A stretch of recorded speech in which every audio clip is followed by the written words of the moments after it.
Hey guys, Jennifer Gamelli here, and I'm hoping the lighting stays okay because it is gross and muggy and rainy, and my hair did not like it earlier when I went outside, and yeah, so I'm hoping to get enough natural light to make this video work.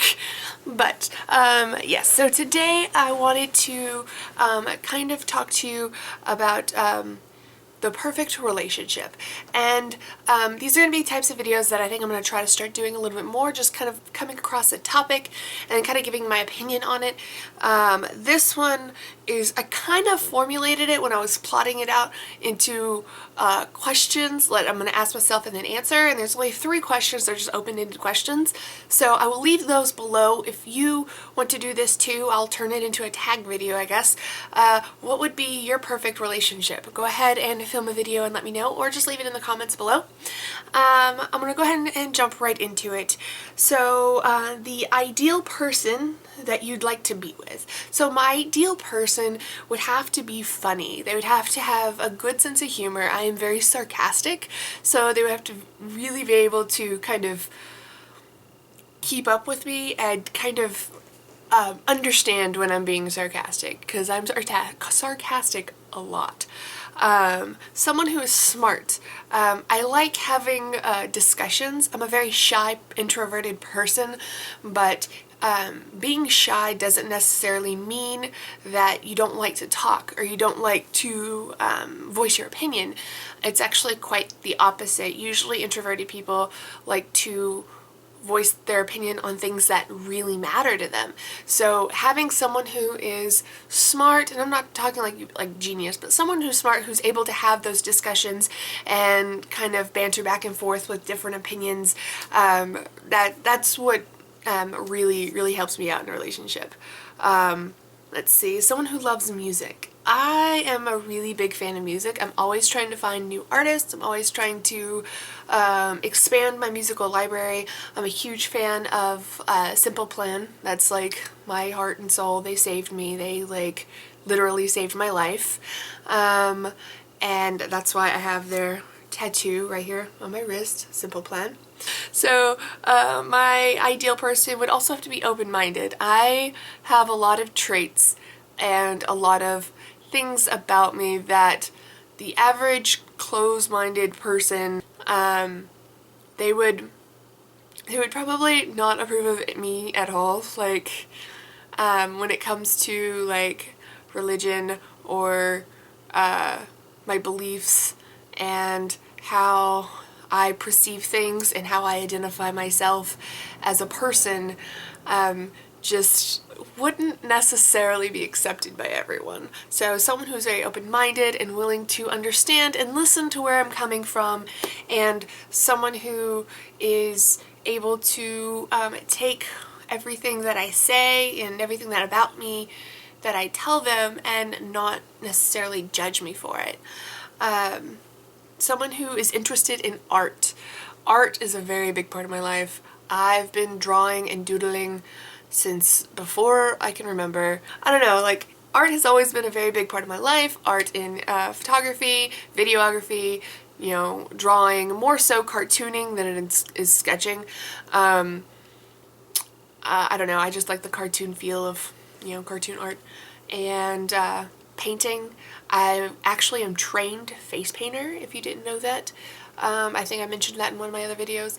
So back when I worked at Medieval Times, I was trained as a face painter, so that's pretty awesome.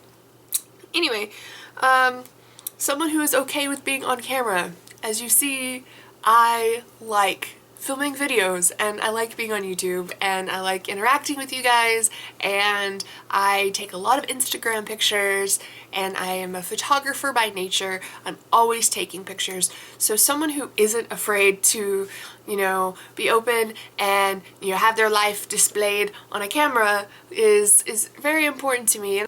My last trait in someone that I'd like to be with would be, or be in a relationship with, someone that makes me be the best version of me. Now this is the #1 most important that I am going to mention in this video. Like someone who makes me physically need to be better. Someone who makes me physically need to push myself and better myself without forcing me to better myself. Not someone who's trying to change me, but someone who's trying to, just be there and be supportive and gives me that motivation that I need when I need it. So that's a very, very big trait that I look for in a relationship. Let's see. The next question would be, would you have a long-distance relationship, and have you ever had a long-distance relationship? I have been in a long-distance relationship. It was my last relationship, which was a long time ago. We were high school sweethearts. We dated in high school, and he ended up going to college, then dropping out, coming back, going into the military, and we got back together when he came back, and we dated for like 3 months, and then he went off to basic training and did the whole military thing. We still dated through all that. We were together for just under 2 years, and it was rough, it was hard, but you have to trust, and that's where that relationship failed, because, well, I'll go into that in another video. It's old news. It's really, really old news, like 2008 old news. But yeah, so there's that. Would I ever be in a long-distance relationship again? Sure.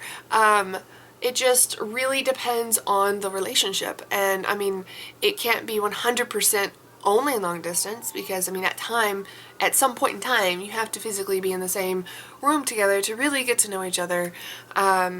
But long distance, I think, is just a matter of whether it'll work. Is just a matter of who you are, and if the relationship is worth it to you.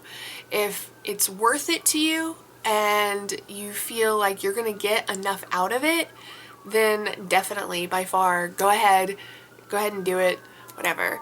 Like, you just have to really be able to have that type of trust in the person that you're with in order to really make it work. And communication is key, and I should have put that up in my ideal persons list too.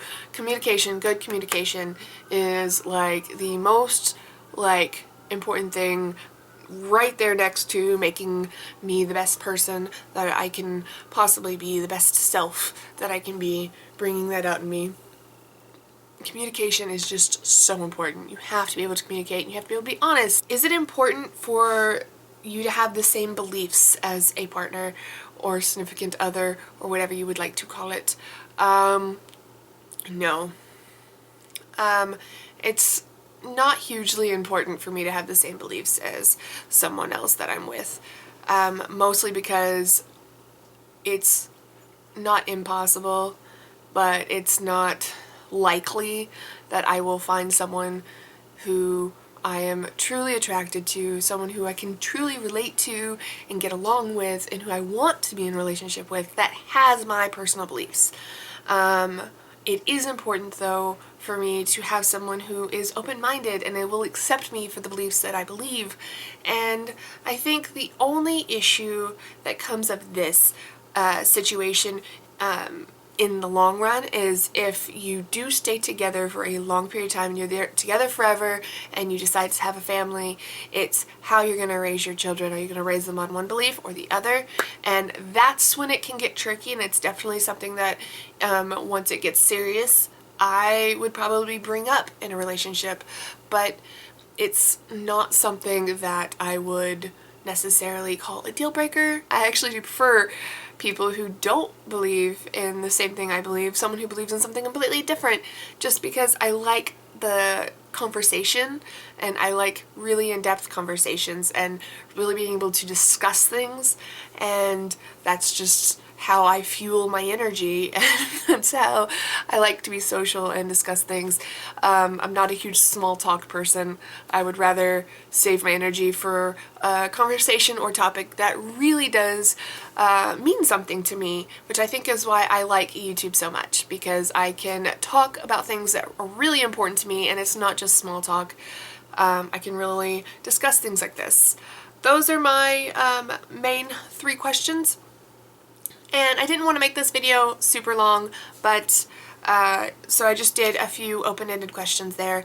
If you have any other questions you would like to add, maybe I can answer in another video, or I can just reply to you, whichever you prefer, depending on how many questions I get. Yeah, go ahead and leave those in the comment section below, and I will keep track of them and I will answer them for you. If you have any questions about me personally, if it's just advice questions, anything like that, leave them in the comment section below. Also, if you have any other topic ideas, maybe a video that you came across that someone else did, or one that you just want advice, something you want advice for, definitely leave that below, and if it's something I can help you with, then I will definitely give you my 2 cents. So that's all that I have for today. I will talk to you guys later. Whatever you're doing before this video, go finish doing it, because I'm done. See you later. Peace!